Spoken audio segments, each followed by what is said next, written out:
Hey, welcome to Little Book Stories. This is a limited series of 10 episodes that are basically devoted to one chapter at a time of Little Book of Big Reasons to Love America. And the idea there is that if you're reading the book and you scan a QR code, you come over here and you want to hear some additional stories and concepts and insights that are free flow, unedited, stream of consciousness. And maybe that will give you like a broader perspective of what you're reading about in the book. Or if you're sort of watch this or listen to this separately and you go, man, I really want to buy the book. So today, this chapter is it's chapter 6, and it's devoted to the role of faith in American culture and how it sort of permeates the collective consciousness of Americans. Here we go. Hey, if you enjoy my podcast, you're going to love my weekly newsletter. Every week, I share strategies for success and significance because, let's be honest, who doesn't want both? We're talking life-changing wisdom that has transformed my life and the lives of people I've coached all over the world. You can start with the free version, but if you upgrade to the paid version, you'll unlock exclusive perks like early access to my monthly webinars, interviews with top experts, and even a signed copy of my book. Subscribe at christianrayflores.com. Your future self will thank you. So I grew up in a completely atheist environment. So both of my parents were Marxist. Literally until I was maybe 18 years old, I had no concept of God as something possible, viable, necessary, helpful to human existence, like zero. And I think it's hard for you to imagine that if you live in America. And that's precisely the point, that America has this baseline of faith. And some people are post-faith, some people are church, some people are unchurched, et cetera, et cetera. But there's a baseline that is cultural, and it changes the way people think of the world, themselves, their role, the responsibility with each other, et cetera, et cetera. And we'll unpack that a little bit. But to give you a little bit of a backdrop is I literally knew no one who believed in God and practiced it. Zero, like not one person, for years and years and years of my life. So the lack of faith and the moral framework that accompanies it was just not there at all. And it really damaged me, limited me, hurt me in so many different ways. So when I was in college, I sort of started to get a hint that maybe there's something there. And part of it was just intuitive. Part of it, I had this college friend, his name was Luis, and he introduced me into Eastern philosophy, mysticism, New Age kind of stuff. And I was like blown away. I started reading some of the books that he was giving me. And I got into spirituality, and it was mostly Eastern spirituality, really more like New Age. And the difference, I think, between New Age and actual Eastern spirituality is that New Age is like a salad bar, like it's the fast food version of actual spirituality, because it's like, hey, take what you want, don't take what you don't like. You're good, I'm good, we're good, you do you, that type of thing, right? So it's really wishy-washy, but it did give me at least an introduction into that there's something out there beyond the physical world and our physical existence. So I got into that. I get into meditation and all kinds of other things, some of them sort of mystic things that I really regret even touching. And thankfully, I didn't go deeply into these things, but it stayed with me. Even at the time, I was like, okay, this is wrong. This feels wrong, And but to describe the level of the lack of depth that I have at the time is, I was really worried about finals in college, and I show up at this Russian Orthodox church. Like it was like the fashionable Orthodox church to go to. It's like maybe 300 yards from the Red Square, right? And at the time, the regime, it was still pre-fall, but they were opening up a little bit. They were not persecuting. It wasn't sort of vilified to be a believer in the Bible and Christ. So I show up at this little temple. It's really pretty, very, very old. And I'm like, hey, I want to get baptized. And the priest goes, yeah, here's we want to charge you, and here's we can add you to the calendar.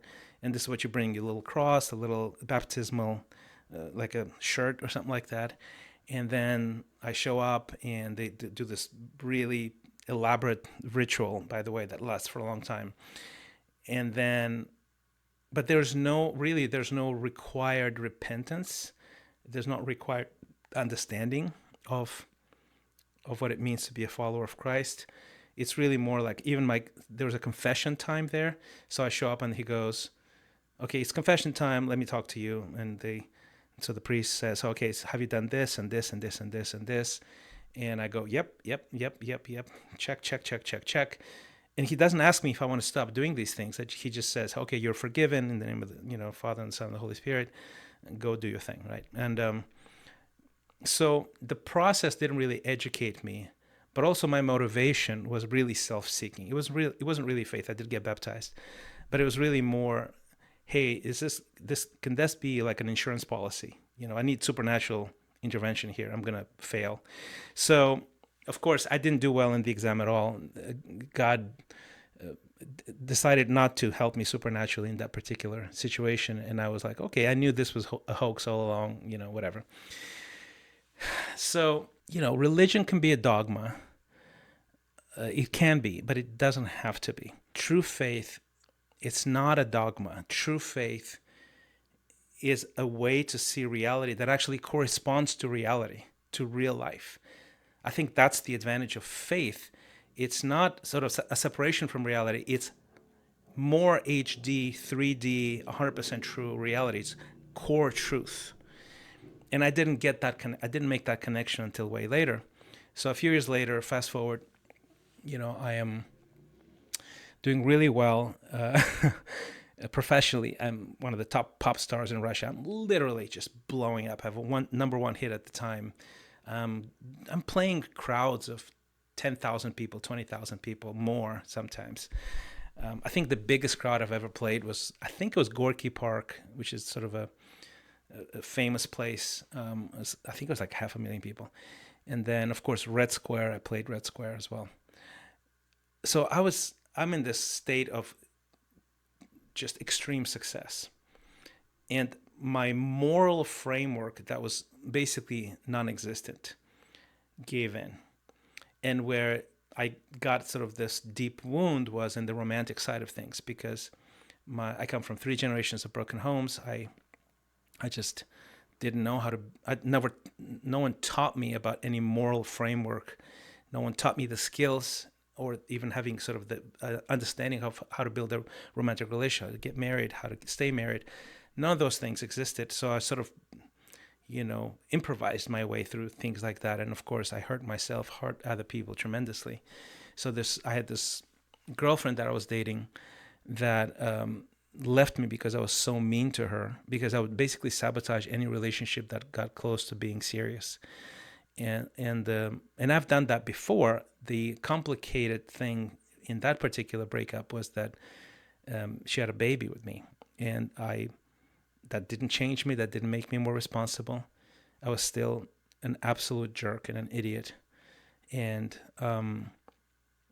she left, and she cut me off. My oldest daughter, Diana. And she just sort of moved. I was on tour, and I came back. I was like that guy who comes into the apartment and it's empty. And I'm sitting on the floor going,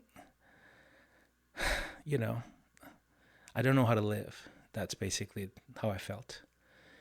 And I was just depressed. All I wanted to do is be with my mom, and for my mom to hold my hand. Like that's how I was just so down. And so from the outside, I'm the superstar guy, right? People want to be me, quote unquote. And then on the inside, I'm falling apart. And somebody invites me to this church, and I meet this Canadian missionary. His name is Andy Fleming. He's my father in the faith. I owe my life to this guy, and his wife, Tammy, who is my spiritual mom. So we go out for pizza. I'm not feeling Christianity at all still, right? Not even close. I'm like, I literally have a predisposition to look down on the Bible, on Christians. I believed it was just an old book that had no relevance in real life at all, etc., until I met Andy. And he was telling me, he's a multi-generational Christian now, right? And I'm like, wow, I've never met somebody like that. So I go to his house, and we're having dinner in the kitchen, and I see him and his wife and his little daughter, Britton, who is now grown up, of course. And I turn to him and I say, how do I get what you have? And it must have been so clear to him what I meant, that he was like, he knew exactly what I was talking about. How do I build a family? And he said, I'll teach you if you will listen. And I'm like, yes, please. Please.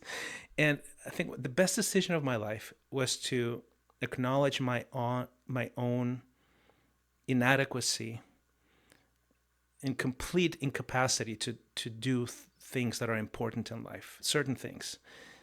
I can be at the same time, I could be in the top 1% of musical talent in a cultural space of 15 countries. And I was extraordinarily good at this, right? I can move a crowd. I can write a hit single that will move millions of people, that will sell millions of albums. But I cannot build a relationship, and those things can coexist. And I think part of the reason why I do performance coaching is that I know those things can coexist, and I know how to help somebody like that, right? The best thing I did is to trust this person, and I said, tell me what to do, I'll do anything. And he would teach me about the principles, the ideas from the Bible and his examples, his life. He introduced me to other people who built relationships and marriages a certain way. And I was like a sponge, right? And in just a fairly short period of time, I essentially like rewired my brain, my worldview. And I was not just in marriage, but in everything. It was money, power, career, friendship, honor, love. Every important aspect of life was recalibrated for me. And it's just, it changed my life forever. Like the rest of my life was redirected up and to the right. So that's my experience. Now, why do I bring this up in the context of America? Is that I grew up where there was a vacuum of that was non-existent. Like there were people of faith, of course, everywhere, but it was not the baseline for a nation, for a culture. It was not. It still isn't actually. Decades after that empire fell, the post-Soviet space, all of those countries still, statistically, are the most unhappy people in Europe. Right? And I think part of the reason is that. Also, some of the most corrupt places are those places still decades later. Why? Because the texture, the DNA of the culture doesn't have the moral framework that Christianity brings forth. In contrast with the United States, what happened in the United States? In the United States, somehow, because of the early settlers, and they were not just Christian, a lot of them were Protestant and some Catholic as well. North Europe, Western Europe. And they sort of seeded this cultural DNA that has now been researched, and now it's coined the Protestant work ethic. So there's a moral framework about good and bad, about family, about community, about charity, about generosity, like the list goes on and on and on. There's this also very specific, almost like culture code about work that is very Protestant, which means I believe that I have a calling from God in my work, in that I have a responsibility to fulfill that calling in the service of God and in the service of humanity. And it's my divine providence to seek that out and to do my very best. And I will honor God with my professional developments, my excellence, my integrity, my passion. So it's a very Protestant, very Christian, very Protestant thing that somehow miraculously almost like leavened the culture of the United States of America. And even though waves came in after that were not Protestant, they were Catholic, they were Russian Orthodox, there were other religions, But the baseline of America is built on this cultural code, right? And the baseline actually of Europe is built on that cultural code. Now, there's a quote, I want to read you a quote from this French philosopher, Luc Ferry. I think I'm mispronouncing his name, but he says, even atheists in the West have Christian dreams. Why does he say that? A lot of the things that we believe in as, hey, this is just the good thing or the moral thing to do. Women's rights, equal rights, rights of minorities, charity, integrity, hard work. The list goes on and on and on. That became normal and defining in Western civilization. All of those things came from Christianity. Even sort of meritocracy as a concept, that the individual should earn their way to prosperity, to opportunity, etc., that we don't look at your social status, but we look at what you can do for others. All of those things come from very deeply Christian concepts of the sanctity of life, of the importance of the individual. And that was sort of almost like a catalyst for American prosperity, growth, opportunity, all of those things. So I moved to the States years later, and I can see it everywhere. I can see that there's, even if people are not even Christians, right? And as to the point of the French philosopher Luc Ferry, even atheists in the West, in the Western civilization, they have Christian dreams, because that's where the dreams came from, even though they don't assign it to the Bible or to Jesus specifically. And I can see the contrast between the collective consciousness that is very, very Christian, even though 50%, I think, or 40% or 60%, something like that, like half of Americans are not active Christians or believers, but it's still a critical mass of the moral code that comes from Christianity that is in America.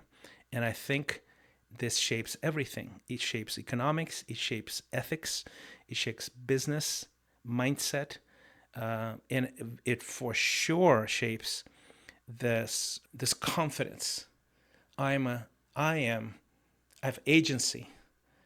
I have divine providence, or a version of that, even if it's not religious. That's the whole self-help industry was born and now just is exported actively all over the world. And it's a massive industry.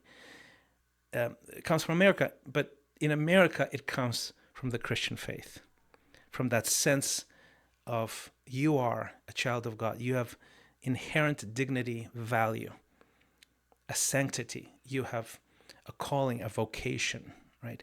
All of those things are born out of that kind of culture. And I think we don't notice it. We don't value it sometimes. We don't understand that because it's so normal. It's just a baseline thing. It's an American thing. And what I'm telling you, it is an American thing. And it comes from faith as the baseline. And I think my concern in the States is that as America goes the way of Western Europe, and it's sort of trending that way with a huge delay, obviously, and hopefully it's not going to actually follow that path, where Western Europe has been secular for a long time, very, very much post-Christian, and America is trending that way, but hopefully that's going to be reversed. I really believe that American culture has antibodies against some of the ideologies that fill the vacuum that is freed. If there's no faith there's no moral framework, there's no system of coordinates that can help you make sense of the world. That vacuum gets filled by things that are not life-giving, right? So America is sort of going that way, and you can see signs of it where, for example, you have to sort of pause before you say Merry Christmas. I'm recording this like the day after Christmas, right? Do you go, well, is it more appropriate to say Happy Holidays? And I'm like, why? Just say Merry Christmas. If you believe in Christmas, say Merry Christmas. If the other person doesn't believe in that, they say thank you, But it's a sign of the decline of the cultural texture of America and the faith in it, right? Billy Graham has this really cool, quote. He says, "The framers of the Constitution meant we were to have freedom of religion, not freedom from religion." And I think that's an incredible insight. And what I hope to do is to sort of tell you my story, right? Tell you this is my journey. This is also the context of cultural environments that don't have faith integrated in the culture, in what that produces. It produces like a whole breakdown of society in all kinds of different ways, a severe and deep dysfunction. And I think true faith, not dogmatic religion, not a sort of a religious state, but true faith as a cultural DNA produces all the things that we love about America. I think it's integral, actually. It's tethered to the faith. So if we remove faith from the cultural DNA, if we make it fashionable or even, it's very accepted to mock Christianity. Like in America, for some reason, it becomes like this very easy thing to do. And freedom of speech allows us to do that, but it's almost fashionable, It's almost embarrassing to say you're a Christian. I feel like that's a bad thing. And my concern is that I don't think Western civilization can survive without faith at its cultural core. I just don't think that's possible. I don't mean to impose my faith and my beliefs onto anybody. I will share very freely and openly and joyfully about Christ and how Jesus changed my life and it completely transformed it. I will share very openly and unapologetically that I love God, and I'm just such a grateful recipient of His grace. There was my favorite, my personal motto is the way Johann Sebastian Bach signed a lot of his brilliant work, and of course changed the face of music. And of course, as an artist, I understand the tension between what you have received as a gift and what you assign to your own genius, the ego that goes with it. And I want nothing to do with that. And Johann Sebastian Bach would sign many of his works with either SDG, that stands, or the words written out, Soli Deo Gloria, only to God the glory. And he would sign it to assign glory to the art that he was creating, to God. And oftentimes in the beginning of the manuscript, he would have these two words, Jesu Juve, which is Jesus help me. And I want to live my life like that. If you open my book, and this is actually true of any website that I build that is mine, you'll find a little stamp here at the bottom.